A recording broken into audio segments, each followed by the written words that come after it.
After getting my Schengen visa once in 2024 and 1 year multi-entry Schengen visa in 2025, I can confidently say by speaking to a lot of people and going through their applications and profile that people still do make those stupid and silly mistakes which leads to their Schengen visa rejections. Now I am going to speak about the common reasons which I have seen in my experience, and few of these reasons will really shock you guys. So watch this video till the end, so I'll discuss all the reasons with you. Reason number one is visa agents. Now I put this as reason number one and main reason because people who come to me and tell me their rejections regarding appeal and refusal, the one thing that stands out is screw up by visa agents. Visa agents are screwing up people's profiles some or the other way in terms of not giving proper documentation, in terms of not guiding them, or in terms of very poor cover letter. Now this is leading to a lot of visa rejections, and as you know, there was around 136 crore rupees Indians lost in the past year and a half due to Schengen visa rejections, and the number goes up to 600 crore rupees including all the main sticker visas. So reasons have been very consistent, and the top reason that stands out is visa agents. So if you're going to visa agents, I won't comment or I won't say anything, guys. Think twice. If you want to get your visa rejected, then go to visa agents. Otherwise, just forget it. Do it on your own. Reason number two is inconsistent bank statements. Now, if you go to visa agent, he has to probably advise you saying you should not deposit large amounts of money before taking the statement, but nobody seems to follow that. Nobody seems to understand that. Everybody deposits large amounts of money before taking the statement just for visa purpose, and their applications are rejected. People who have gone to visa agents have personally told me there was no information, that the visa agent never informed them that you should not deposit large amounts of money before taking the statement. Guys, do applications on your own, and first of all, do not deposit any large amounts of money just before taking the statement. If you want to do make it organic and have some organic transactions on your statement, which is very important. So just for visa purpose, if you're asking your friends or family depositing the 3 to 4 lakhs just before taking the statement, that is really not advisable, and I would never advise such a thing for any sticker visa, no matter it's Schengen visa, Japan visa, Korea visa,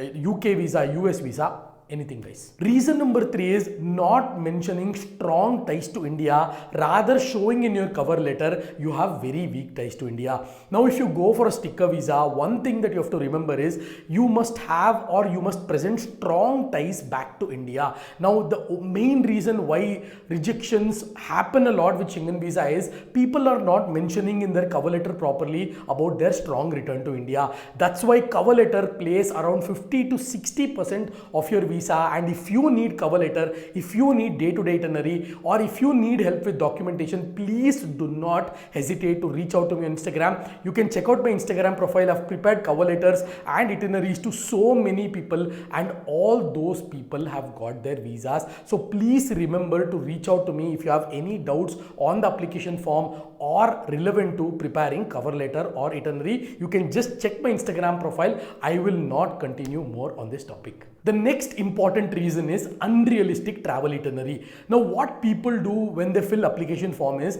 they put 5, 6, 7, 8 countries that they want to visit while filling the application form. Now this creates a very big confusion for the person whoever is going through your application, the person from the consulate, because let's say you applied for France, people put France, Italy, Switzerland, Germany, all those 6, 7 countries when filling up the application form, and they give the duration as 15 days. Now this creates a lot of confusion among your application, and consulate person will be confused whether you'll actually go to the country or go to the different country. Now this has been a very common reason, and even in the refusal, if you see the intended stay was not guaranteed or something like that, which is the point is there in refusal letter, which clearly adds to this particular reason of giving more countries, and they have a big question or a doubt saying this guy will not even visit the country that is going to apply. So please do not create a misconception whenever you are applying for Schengen visa. When you are applying for Schengen visa, always apply to the country which you are going to visit in reality. For example, if your dream is to visit Eiffel Tower, apply for Paris, and yes, once you get the visa, of course you can visit Paris and you can visit some other countries as well which you can cover in that time frame. But please, you have to ensure two things, that is staying maximum in the country that you're applied, staying maximum days or equal days for the country you apply, that is when you're going for the very first time, and also land directly in the country whenever you're applying for that country. For example, my Schengen visa was issued through Norway. Now Lufthansa was very cheap, Bangalore to Oslo, Bangalore to Munich, Munich to Oslo, but I did not take that because first entry will be in Munich, not in Oslo. Munich to Oslo will become a domestic flight because you're in the Schengen zone. So first port of entry will be in Munich. So I asked a lot of people before, when I got my Schengen visa and how to plan the Schengen visa. So whenever you're traveling, guys, I went from Bangalore to Dubai, Dubai to Oslo, because first port of entry is in the country that you apply. I applied for Norway. I ended up landing in Oslo. So if you have applied for any country, ensure to take the transit from Middle East countries so that you can go to Middle East, you can take another flight directly to the destination country, because most of the flights are expensive if it is from India, or you have to go to Delhi to get the cheapest deal. That is from Delhi, almost you have flights to all the 29 Schengen countries, if I'm not wrong, parting 5 or 6, there is direct flights to every country from Delhi. So, but like me, if you're not from Delhi, you don't have any other choice. Rather, you want to go to Middle East, and from Middle East, you would go to your destination country. So, showing your travel itinerary, irrespective, showing crazy travel itineraries whenever you're going, please do not do this mistake. The next thing is travel insurance coverage. Now travel insurance, a lot of people ask me, is it mandatory? Travel insurance is 100% mandatory, guys, and there is now travel insurance available for the Schengen zone itself. Now before, when I applied in 2024, I had to select countries, all the 18, 19 Schengen countries or all the 6, 7 Schengen countries I want to apply, and then I used to apply for it. But now how it has happened is, now if you opt, you can, while buying the travel insurance, you can directly opt for Schengen zone package, which covers all the 29 countries, and you don't have to explicitly mention particular countries. And coverage is very important. Now few countries have $100,000 coverage, $300,000 coverage, or $500,000 coverage. So according to the country, according to the requirement, you need to apply your travel insurance. One very, very pro tip to save your money is, do not buy travel insurance with VFS, because that is very, very expensive, at least 3 to 4 times expensive. The same travel insurance you will get in 500 to 600 rupees if you buy outside ICICI, Lombard, Tata AG, anything you can buy. Everything is good. Just compare whichever is the cheapest, save your money and go for it. Now recently, one of my subscriber bought travel insurance from VFS, which was 3000 rupees, but same thing is available at around 600 rupees outside in the market. So this is a very, very huge pro tip, that to take travel insurance based on the coverage, and you can buy it outside, not with VFS. The next and the last most stupid and silly mistakes that people make is submission of their cover letter.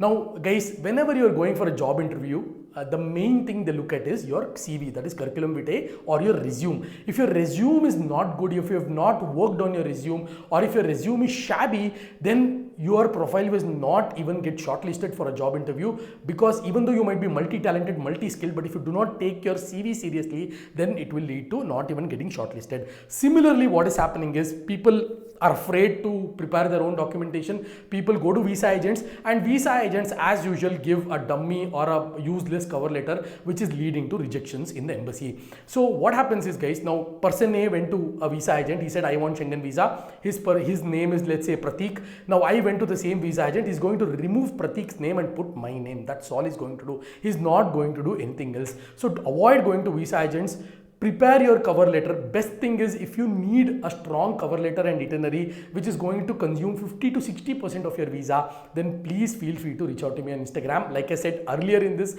call as well, please do not get rejected based on your cover letter. It's a very stupid, silly reason, guys. You are getting rejected on a cover letter spending 10 to 14,000 rupees. So reach out to me on Instagram. We'll talk, we'll prepare your cover letters, we'll work on your day-to-day itineraries, and we'll work on your application. So I hope this video was very, very helpful, guys. There are so many other reasons, but these were the most stupid and silly reasons that people still make mistakes, which leads to their rejection. So I hope this video was very, very informative. Please share this video to all the friends and family or your circle who wants to visit or apply Schengen visa. It will really help them a lot, and it will also help my channel. So I'll catch you guys in my next video.